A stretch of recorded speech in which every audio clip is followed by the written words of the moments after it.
ఆదిలాబాద్ జిల్లాలో హోంగార్డు నెమలివారు రాజేశ్వరరావు బలవన్మరణానికి పాల్పడ్డారు. దీంతో హోంగార్డు కుటుంబానికి బీజేపీ రాష్ట్ర నాయకులు కంది శ్రీనివాసరెడ్డి ప్రగాఢ సానుభూతిని తెలిపారు. హోంగార్డు కుటుంబాన్ని తెలంగాణ రాష్ట్ర ప్రభుత్వం జోగురామన్న ఆదుకోవాలని డిమాండ్ చేశారాయన.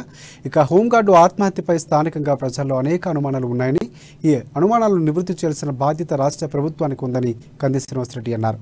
ఇక ప్రస్తుత మంత్రి, నాటి మాజీ మంత్రి హయాంలో అనేక కుంభకోణాలు ఉన్నట్లుగా జనం ఆరోపిస్తున్నారు.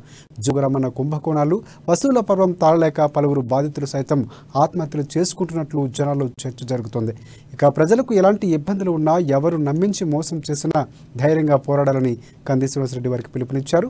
నాటి ఘటనలపై న్యాయ విచారణ జరిపించాలని కంది శ్రీనివాసరెడ్డి డిమాండ్ చేశారు. న్యాయ విచారణలో నిజాలు నిగ్గు తేలుతాయని బీజేపీ రాష్ట్ర నాయకులు కంది శ్రీనివాసరెడ్డి పేర్కొన్నారు.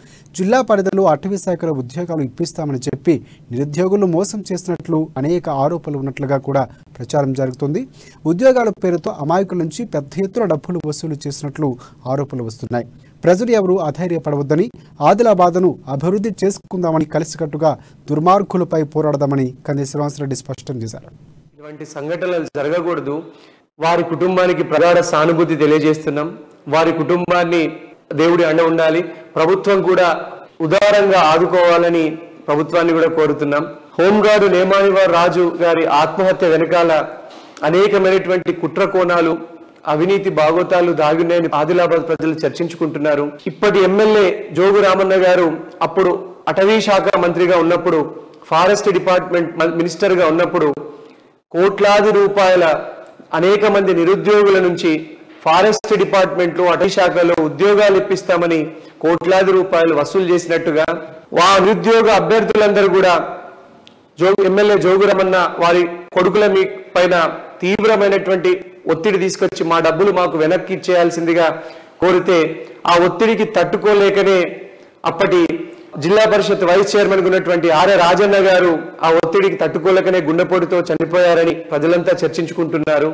అలాగే ఇప్పుడు హోంగార్డు రాజు గారిది కూడా ముమ్మాటికి ప్రభుత్వ హత్య. ఇది ఆత్మహత్య కాదు. నిరుద్యోగ అభ్యర్థులందరూ కూడా మా డబ్బులు మాకు తిరిగి వెనక్కిచ్చేయమని అడగడం వల్లనే హోంగార్డు రాజు గారు ఆత్మహత్య చేసుకున్నాడు అనేది ఆదిలాబాద్ ప్రజలందరూ చర్చించుకుంటున్నారు. జోగు రామన్న గారి కుటుంబమే ఈ ఆత్మహత్యకు బాధ్యులని, వారు కోట్లాది రూపాయలు నిరుద్యోగ అభ్యర్థుల నుంచి వసూలు చేసి ఉద్యోగాలు ఇప్పకపోవడం వల్లనే ఇంత దుస్థితి దాపురించిందని ఆదిలాబాద్ ప్రజలంతా చర్చించుకుంటున్నారు.